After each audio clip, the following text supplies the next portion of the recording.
Today I'm going to be setting up a file server on a Raspberry Pi.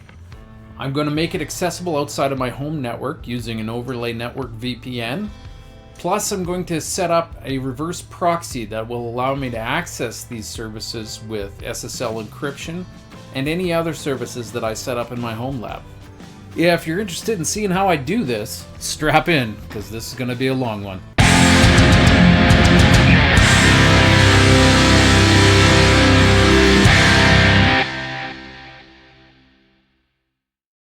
So today's video was inspired by a couple of viewer comments. I had one person mention that they were interested in setting up a file server on a Raspberry Pi 5. They said they were going to use a 5, but in this video I'm going to be using just the Pi 4, the 4 gigabyte model. I've also had a couple comments asking me how to set up DNS on Cloudflare. So I'm going to cover both of those things today, but really this video is 3 separate topics. It's going to be setting up a file server on a Raspberry Pi. It's going to be setting up an overlay network VPN. I'll be using ZeroTier on this one because it's what I'm familiar with. And setting up DNS and reverse proxy so that you can access your home services from anywhere. So I'm going to start with the file server, and one thing to consider if you're going to be setting up a file server on Raspberry Pi is how you're going to configure your storage. In this particular video, I'm just going to be using a USB connected external hard drive with its own power supply. But something like this is a great option. The Argon Eon case by Argon 40 here, it'll allow you to install 4 separate hard drives. 2 3.5 inch and 2 2.5 inch in a nice compact and I think elegant looking enclosure. The only thing that kind of is limiting, it's through a USB connection, which you can kind of see here on the picture. So it's not going to be the fastest storage, but it will give you a clean NAS setup. If you're using a Raspberry Pi 5, I would highly recommend this case, also by Argon 40. It's got an NVMe storage slot in the bottom, and it'll actually allow you to use PCIe speeds on the storage. So it's pretty quick.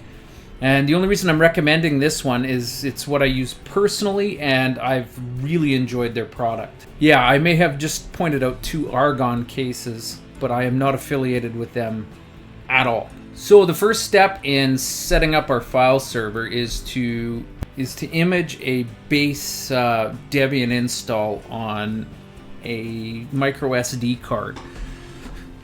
And I'm going to use the Raspberry Pi Imager here because it's a very excellent program that Raspberry Pi has produced.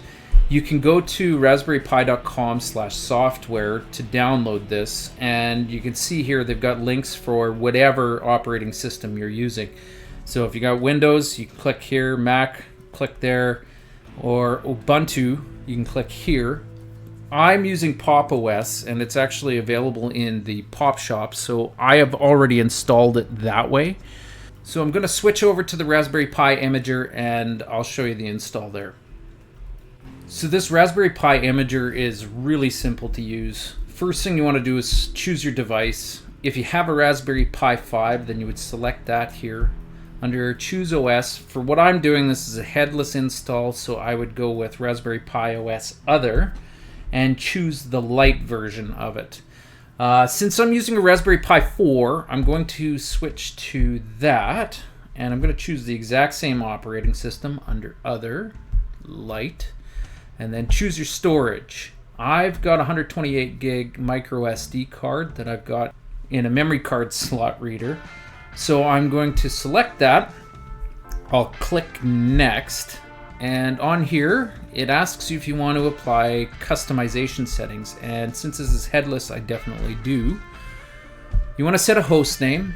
I'm going to call this NAS. But since I've already got a NAS on my network, I'm just going to put an arbitrary letter beside it.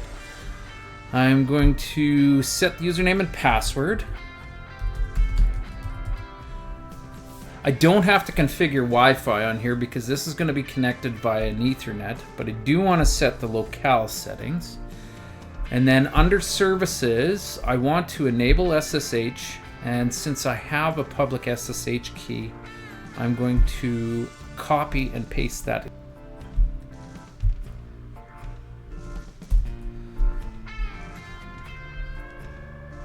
And I'll check the other options. I don't think there's anything else. Nope. So I will save that. And I will say yes, apply the OS customization settings. And this last little pop-up is warning you that everything on that SD card is going to be erased. So in my case, I know there's nothing important on there. I'm going to say yes. And since I'm running this on Linux, I'm going to get an authentication pop-up. So I have to enter in my password to authorize the writing on this SD card. So this is going to take a couple minutes, so I'm just going to fast forward through it. So the image has been successfully written to the micro SD card and it's ready to go. So I'm going to pull it out of my laptop, I'm going to pop it into the Raspberry Pi 4, I'll boot it up and we'll carry on from there. So my Raspberry Pi is booted up, and it took a few minutes because when you're booting up your Raspberry Pi for the first time, it has to resize the file system. So after this point, it shouldn't take as long to boot up. But now I'm ready to install Open Media Vault, which is what I'm going to use for the file server software. So I'm going to switch back over to my browser, and I'm going to go to this Open Media Vault install script page.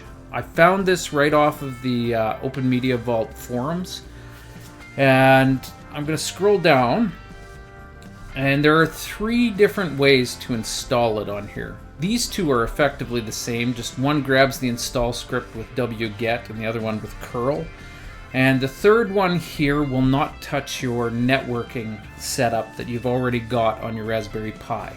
This is the one I'm going to use because for some reason, whenever I use this script, it messes up with my DHCP reservations, and I've already got it set to the IP address that I want it to be on. So I'm just going to copy this, I'm going to switch over to my terminal, and I'm going to paste that command in here. And this is going to take a while, so I'm going to fast forward through all of this.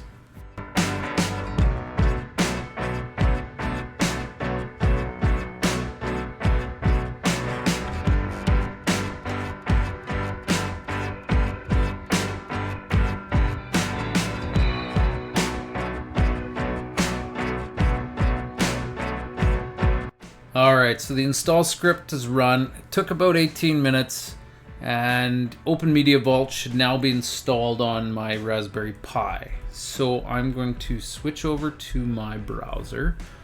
I'll open a new window and I'll navigate to that IP address. And it looks like it installed successfully. So I'm going to log in. Open. The default password is Open Media Vault.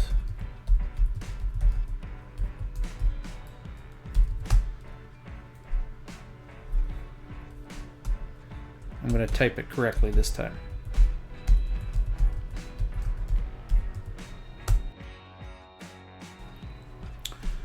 And there's a couple things I want to do in here right off the bat. One is to change the password for the admin.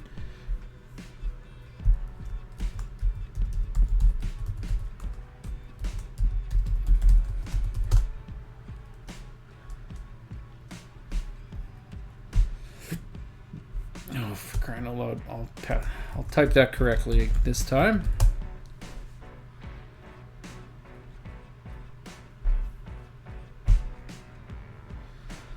And I also want to change the password for my user.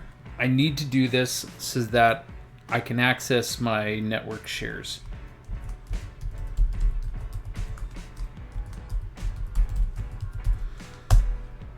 No, I don't need to add the SSH public key.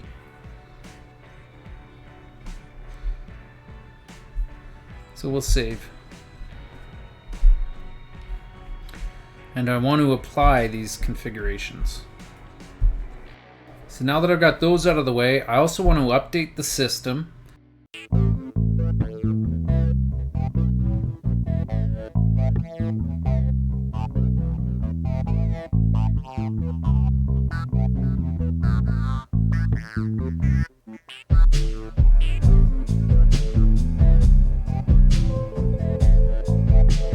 And now that this NAS is up to date, I'm ready to turn it into a file server by adding storage.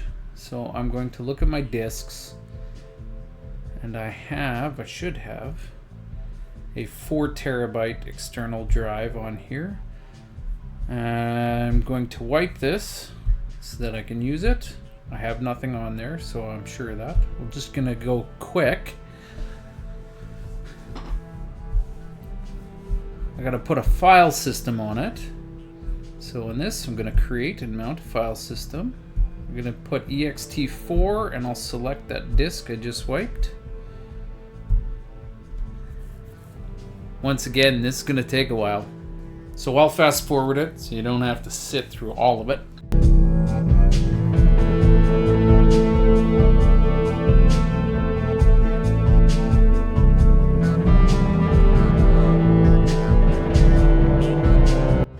And 11 minutes later, that file system is ready to go. So I'm going to go back to File Systems.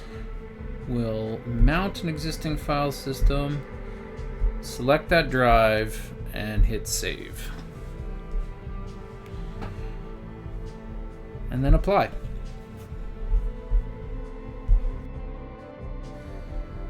Now I need to make a shared folder. I'll just call this one the same as my device, select file system, and save.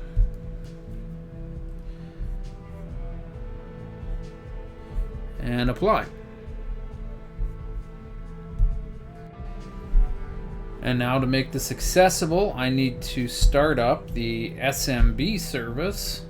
I'll go to Settings, I'll enable it, I'll save that, and apply. And then I have to set up my share. I'll select that NAS-T, and I think that's all I need. I will save and then apply.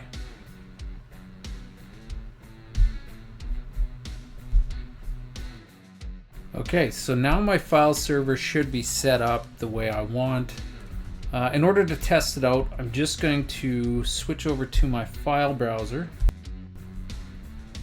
So to test this out, I'm going to switch to other locations. I'm going to enter in a server address, smb.// and you can see here this is the second time I've tried this. But this time I'm going to use the IP address. Oh, no, 192.168.240.99, and we're going to call this one NAS-T. And we'll connect as a registered user. I'll enter in my password, and we'll connect. All right, I'm going to create a new folder just to test out the write permission. I'm just going to call this one temp. And you can see we can write on this share, so my file server is now set up. Now to make my file server accessible outside of my home, I'm going to use an overlay network VPN. It's done by ZeroTier. I've used this before. It works really well. It's not perfect, but for most scenarios, it's fine. It primarily uses what's called UDP hole punching.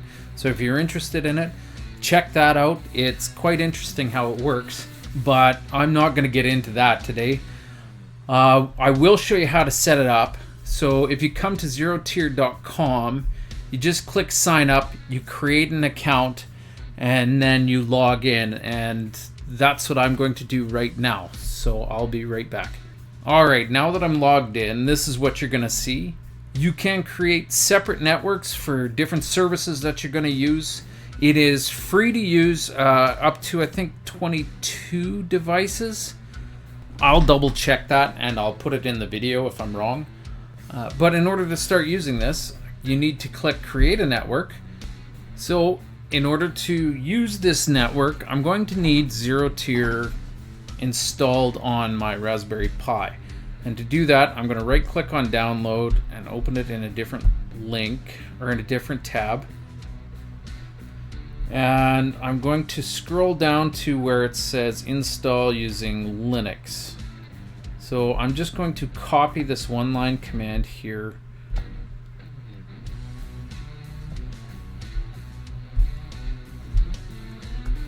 I'm going to switch over to my terminal.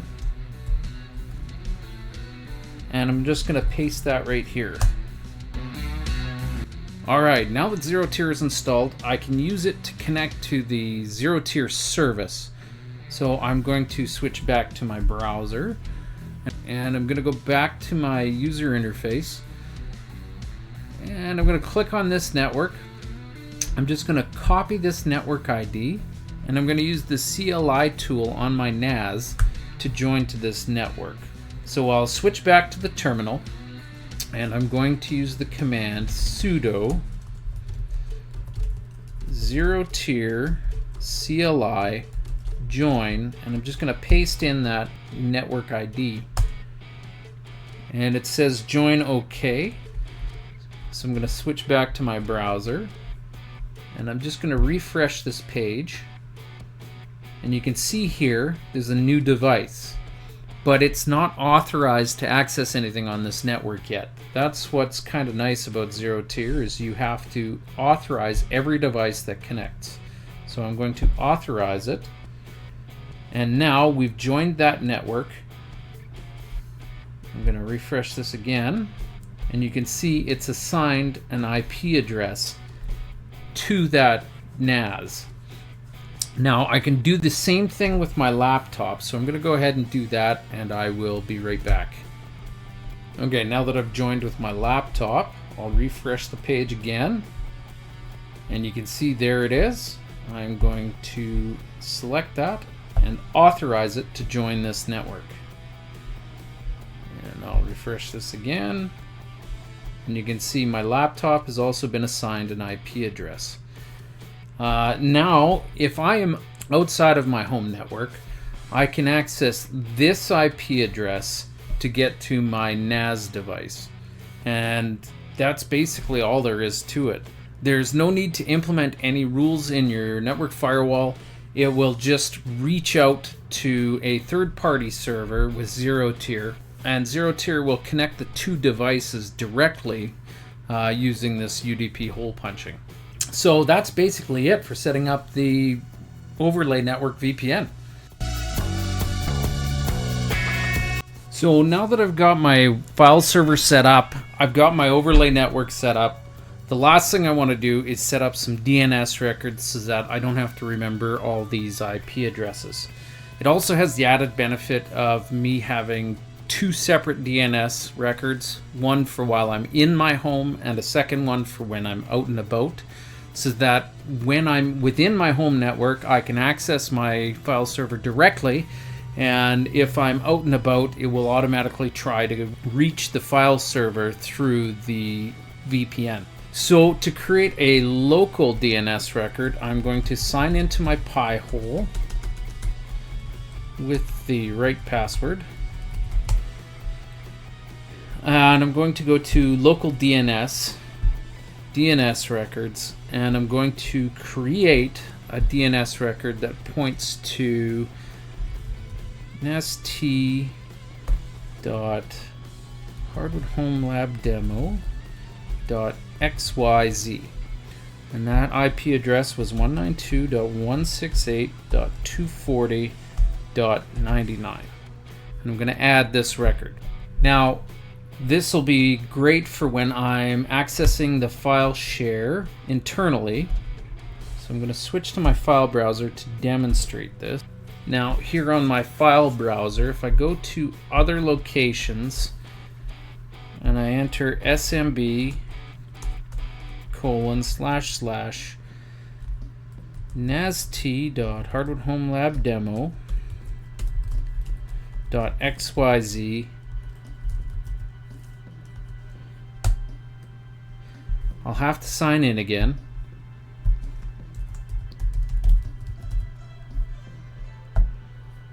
But you can see I've got access to my file share It's the exact same one that I did through the IP, but it shows it as two separate shares.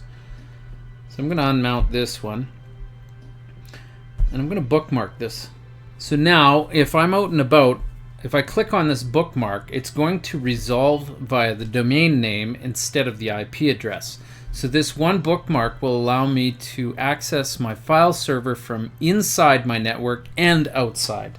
But in order to resolve this outside of my network, I need to create a DNS entry. So I'm going to switch back to my browser, and I'm going to switch over to Cloudflare.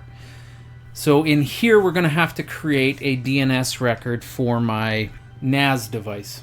So you're going to have to sign up for a Cloudflare account, and for whatever registrar you purchased your domain from, you're going to have to set up with them that your DNS is through Cloudflare. Now, once you've logged into your new Cloudflare account, they've got very clear instructions on there on how to do that. I'm going to sign into my Cloudflare account, and once I'm done with that, I'll show you the next steps. Okay, so once you've signed into Cloudflare and you've linked your domain to it, this is going to be your home page. So in order to set up a DNS record, I'm going to click on my domain, and on the left side here, there is DNS. So in here, I want to add a new record. I'm going to use an A-type record, and this one is just going to point to NAST, and as you can see, this will be the full domain. I don't want to proxy this because it's not using a public IP address anyway, and what I want to use is the IP address that was given to my NAS from ZeroTier. So I'm going to select this IP address, I'm going to copy it, I'm going to move back over to Cloudflare and paste that in here. You'll note that this is not a public IP address. If you're familiar with the IP spaces, this one is private, probably very similar to the IP address that your router is using.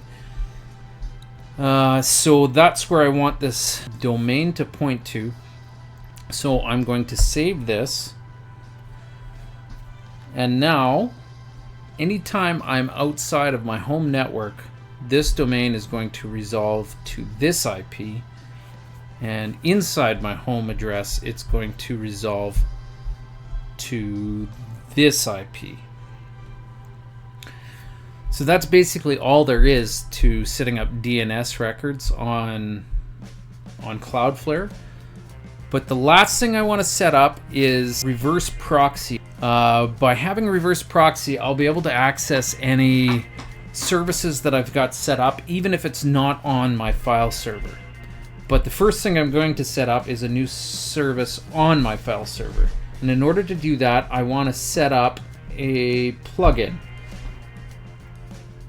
It's Open Media Vault Compose. I'm going to install this plugin, which is going to allow me to use Docker Compose files to run up Docker containers on this Raspberry Pi. So I'm going to install that. I'll confirm it and say yes. Now, with that plugin installed, I also want to go to System, OMV Extras, and I want to click on the Docker repo. So this will enable Docker support on this Raspberry Pi. So now that Docker support has been enabled, if I look under services, I can see Compose is here, and I can add Docker containers. But in order for me to add those Docker containers, I need to have a space for storage. And to do that, I'm going to create a new shared folder. I'm going to create this. I'll just call it Docker. I'll select my external hard drive for storage, and then I'm going to save that. And then, of course, apply changes.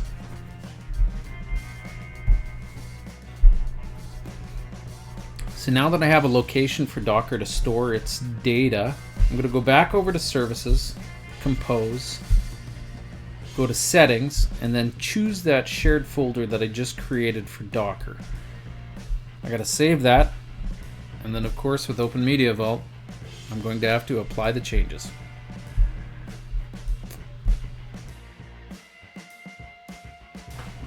So since I'm going to be setting up a reverse proxy on this NAS, it's going to want to use port 80 and 443, which are the standard web ports. And that's what Open Media Vault is now using. So if I look at the workbench, you can see on here that we're using port 80. Now if I try and spin up an Nginx proxy manager, which is what I'm going to use for reverse proxy, it's going to conflict with this port. So I'm going to have to change this. I'm going to switch it to port 82, and that will alleviate any conflict. The problem with that, until I've got my reverse proxy set up, is that I have to remember port 82 in order to access any of the Open Media Vault settings. This will only be the case for a few minutes, so I'm going to save this. It's going to ask you to apply. And I'll say yes. And that's going to reboot the Open Media Vault web interface, but it's going to reboot it onto port 82. So I'm going to have to get rid of all of this and tell it to look on port 82. Now that we're running on the different port, I can sign in and I can create my Nginx Proxy Manager reverse proxy. To do that, I'm going to go to Services, Compose, I'll go to Files, and then I have to create a new file. So I'm going to add a new file. I'm going to call this npm for Nginx Proxy Manager, and I'll even put that in the description. And then I want to go to the Nginx Proxy Manager site. So from nginxproxymanager.com, I want to go to Get Started, Quick Setup. I'm going to highlight all of this. I'm going to copy it. And then I'm going to paste it in here. So I'll save this file. And now we're ready to start up this container. So I'm going to select it and tell it to bring it up. As you can see here, it's downloading the image, and once it's done, it'll start it up. Alright, now that we've got the Nginx Proxy Manager running on here, I want to log into it, and I know that it runs on port 81. So I'm going to go to port 81. I have to do the setup, so it uses admin at example.com with the password of change.me. So we'll sign in. I'm going to change this to the same thing as before, if you watched my other video. And I'm going to call this Hardwood Home Lab at home.local. Local. Now we got to change that password from change.me to a super secure password.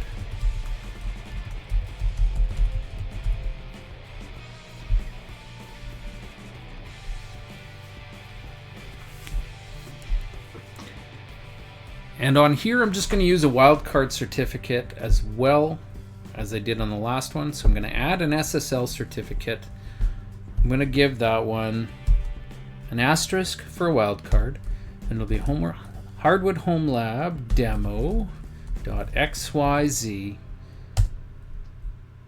And because this is behind my home firewall, I have to use a DNS challenge. I'm going to choose my provider, which is Cloudflare.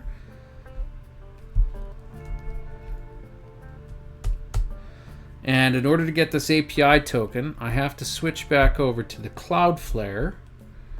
I'm going to go to Overview, and I'll scroll down here and get your API token on the right. I'm going to create a new API token with Edit Zone DNS. So I'm going to use that template. I'm going to change this for, I'm going to call this NAST_DNS.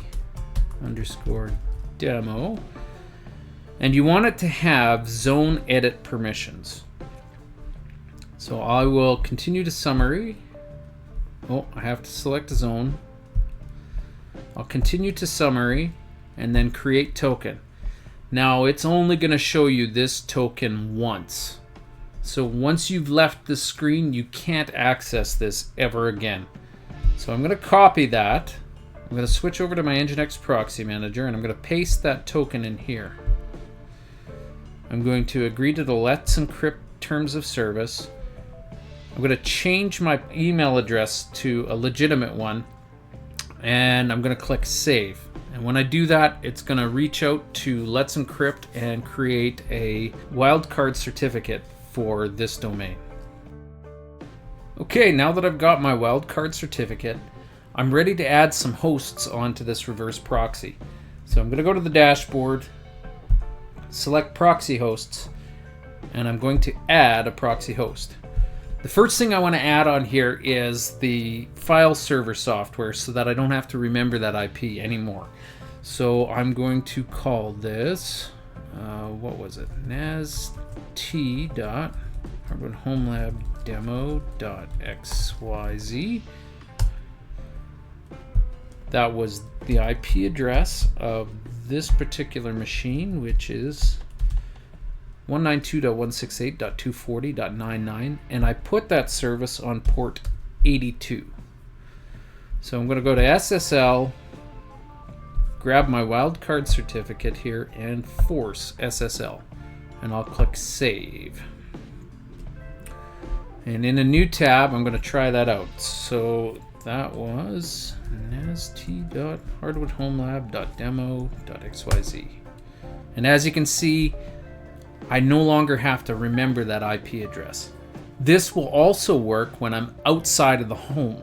So if I'm on, say, or at a coffee shop, I can access this domain and be able to reach my Open Media Vault instance.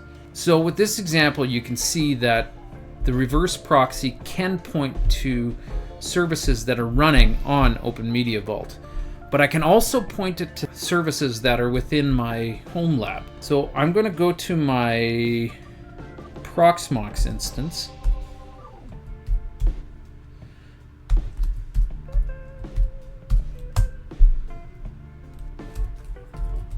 And I'll show you that I set up a demo web server on here.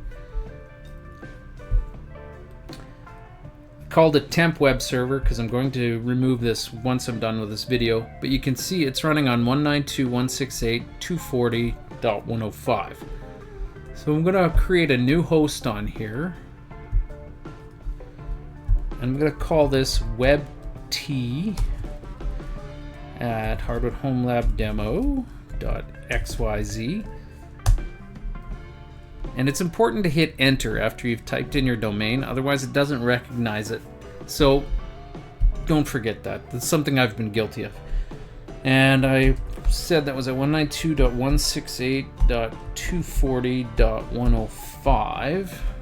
That was on port 80. Make sure you enter that in there, even though it does show 80 on there. I'm going to use my wildcard certificate again and force SSL, and I will save that. And now, if I go to webT.hardwoodhomelabdemo, nothing happened because I didn't set up the DNS record for it yet. I have to go to Pi-hole, DNS records, and I can add the domain and point it to the IP address of nast. But what I'm going to do is create a CNAME record. So with this CNAME record, I'm going to point, that was webT.hardwoodhomelabdemo.xyz, and I'm going to point that to nast.hardwoodhomelabdemo.xyz and add that.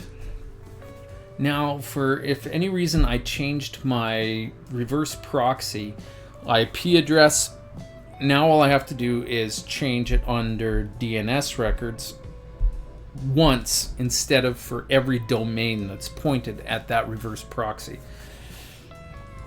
So I'm going to retry loading this again, and you can see it worked. So I can access this web server through my reverse proxy, I can access Open Media Vault, and I should be able to access those two things from outside my home network using that VPN.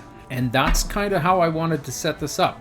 To demonstrate how well this works, I went out to a local coffee shop. Here you can see me connecting to their Wi-Fi.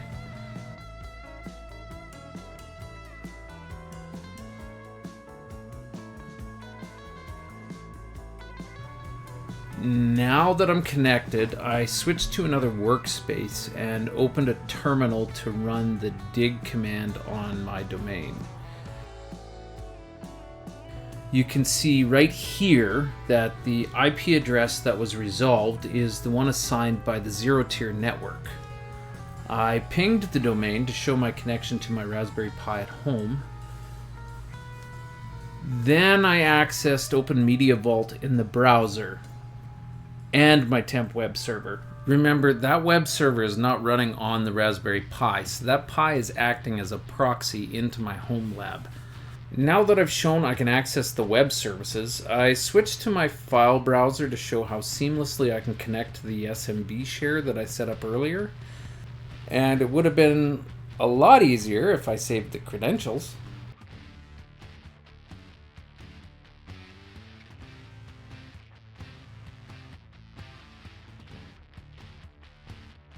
I downloaded an image just for something to drop into my NAS at home.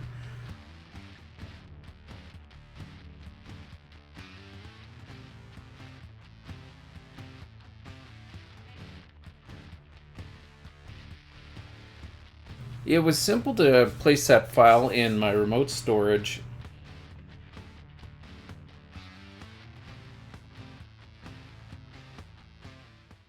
And then I ran home to show that it was accessible on my home network. The dig command here was just to show that the domain was now resolved to my home IP.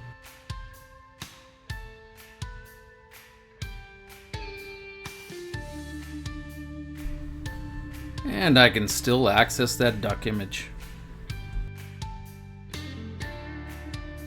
With that, my Raspberry Pi file server is done and working how I intended. I hope you found this interesting, and thanks for watching.